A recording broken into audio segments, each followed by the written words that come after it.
선행이란 단어를 떠올리면 가장 먼저 떠오르는 과목이 있지 않나요? 네, 바로 수학입니다.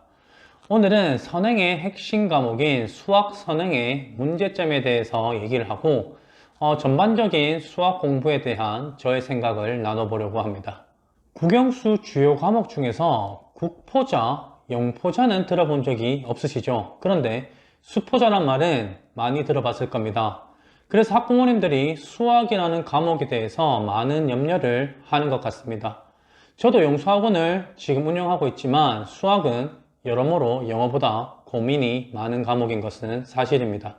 수학 선행학습에 대해서 본격적으로 이야기하기 전에 많은 학부모님들이 수학에 관심을 가지고 계시고 또 수학학원을 많이 보내고 계시지만 수학이란 과목의 본질을 많이 놓치고 있는 것 같아서 수학이란 과목에 대해서 짧게 얘기를 한번 해보려고 합니다.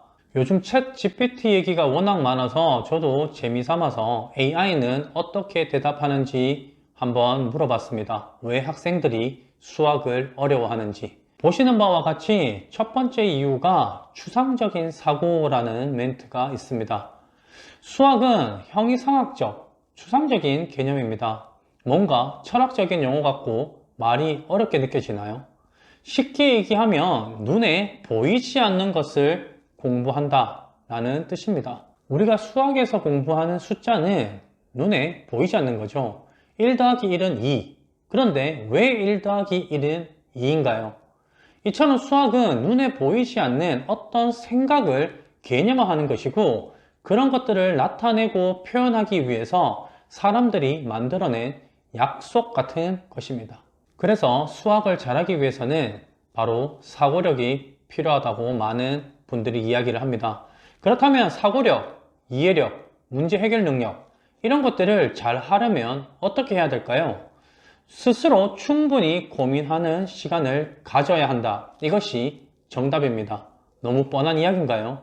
그러나 우리는 너무 뻔한 이런 이야기들을 실천하냐 못하냐에 따라서 삶이 달라진다는 것을 우리 부모님들은 어른들은 알고 있지 않나요? 수학의 본질과 뻔한 이야기는 여기서 마무리를 하고 이제 진짜 본격적으로 수학 선행에 대해서 얘기를 해볼게요. 수학 선행학습은 과연 필요할까요? 네, 필요합니다. 최상위권을 목표로 한다면 1년 정도의 선행은 필요하다는 게 제 생각입니다. 선행하지 말라고 얘기할 줄 알았는데 선행이 필요하다고 얘기를 해서 혹시 조금 놀라셨나요? 사실 모든 과목에서 자연스럽게 이루어지는 선행은 필요합니다. 문제는 선행 능력이 안 되는데 부모님들의 욕심으로 그리고 남들이 다 하니까 불안한 마음에 무리한 선행을 하는 게 문제입니다.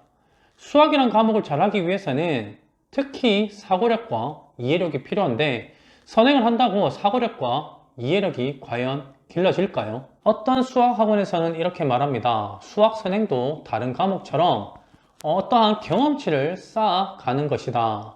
현행이 잘 안되더라도 앞으로 배울 과목들을 자꾸 듣다 보면 언젠가는 이해가 된다.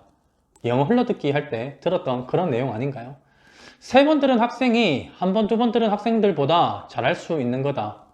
맞는 말이기는 해요. 그래서 저는 이 말에 약 9% 정도만 동의하도록 하겠습니다.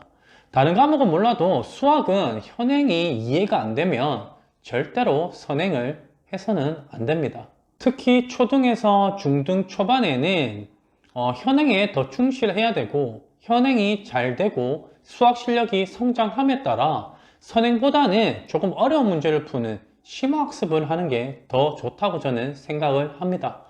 학원 상담을 하다 보면 이제 중2인데 저는 공통수학 상하까지 다 봤어요 라고 하는 경우가 종종 있습니다.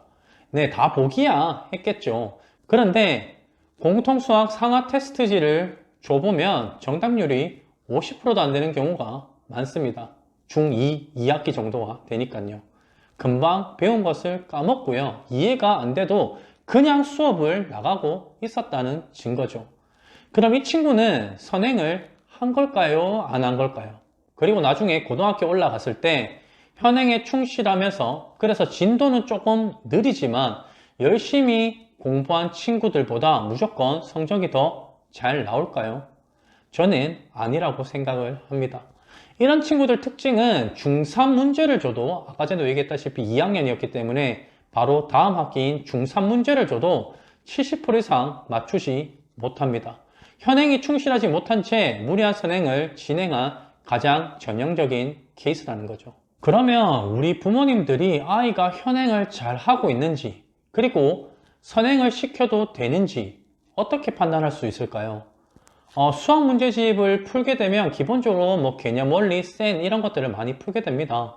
센 같은 기본 문제집은 80%에서 90% 정도 맞출 때 현행은 잘 따라오고 있다라고 판단을 하시면 될 것 같습니다. 현행 기준에서. 그리고 이런 아이들 중에서 블랙라벨이나 최상위 수학 같은 고난이도 문제집을 풀 때가 있겠죠. 현행이 잘 되니까. 이런 최상위 문제집들은 보통 A, B, C 단계 이렇게 파트별로 나뉘어져 있습니다. 파트 2, 그러니까 B 단계나 뭐 레벨 2 단계 기준으로 문제를 풀었을 때 60%에서 70% 정도를 맞춘다면 이 아이는 선행을 해도 됩니다. 이런 친구들에게 현행을 지속하게 되고 반복 학습을 시키면 수업이 루즈해질 수 있습니다.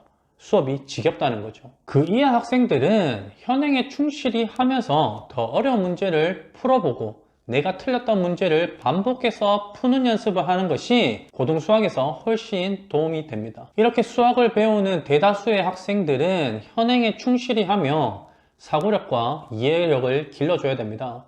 모르는 문제를 적어도 20분에서 30분 정도 또는 그 다음날까지 고민하는 그런 연습, 그런 습관을 가져야 합니다. 그 생각하는 시간이 아이들의 사고력을 성장시켜 줍니다. 문제를 풀어내지 못했더라도 절대로 허비되는 시간은 아니라는 거죠. 그리고 현행에 충실해서 진도가 조금 늦어지더라도 학기마다 방학이 있기 때문에 여름방학, 겨울방학 3개월에서 6개월 정도의 선행은 자연스럽게 유지가 되게 됩니다. 학원을 다닌다고 가정을 했을 때요. 초등 부모님들이 이 영상을 보고 계신다면 초등 6학년 전까지는 저는 절대 영어든 수학이든 무리한 선행을 시키지 말라고 얘기를 하고 싶습니다.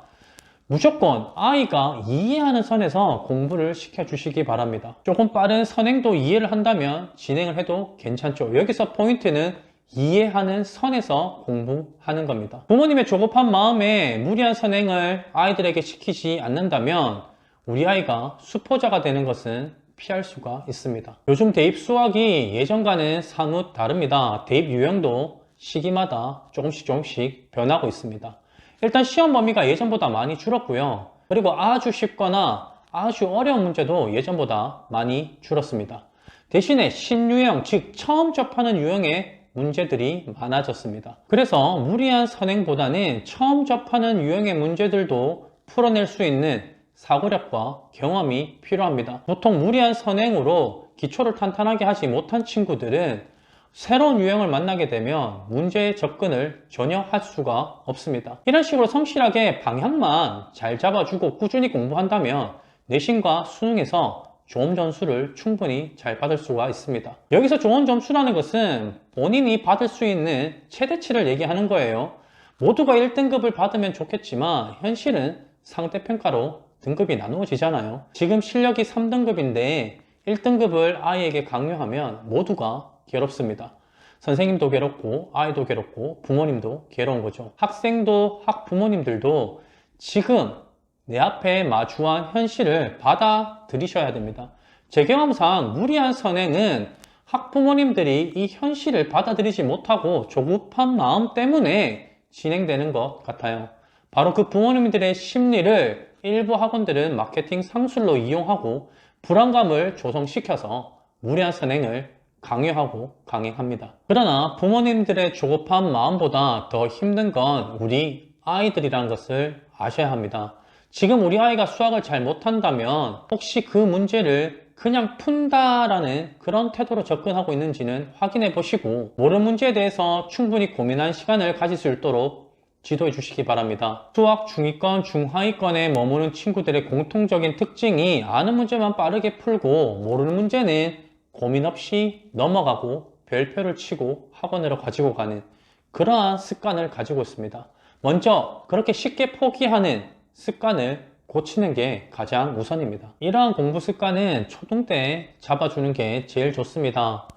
틀린 부분을 누군가가 바로 고쳐준다거나 아이가 답지를 바로 확인하는 습관을 가지게 되면 쉬운 문제는 곧잘 풀어내지만 앞에서 얘기했었던 신유형이나 조금 어려운 준킬러 문제를 만나게 되면 아이들은 당황하거나 아예 손도 대지 못합니다. 이렇게 얕은 방법으로 공부를 해온 친구들은 중등까지는 어떻게 성적을 만들어내지만 고등에 올라가면 성적이 확 떨어지는 그러한 현실을 마주하게 됩니다. 중학교 때 점수가 잘 나오고 있다고 해서 절대 안심하지 마시고요. 우리 아이가 올바른 공부 습관을 가지고 수학 문제를 풀고 있는지 꼭 확인해 보시기 바랍니다. 오늘 영상 결론 맺도록 할게요. 선행은 필요하다. 그러나 현행이 될 때 자연스러운 선행을 해라.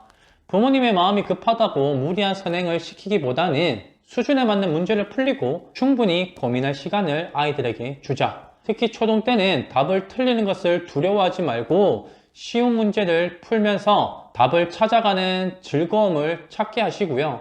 그를 통해서 사고력을 증진시켜 주시기 바랍니다. 오늘도 영상 끝까지 봐주셔서 감사합니다.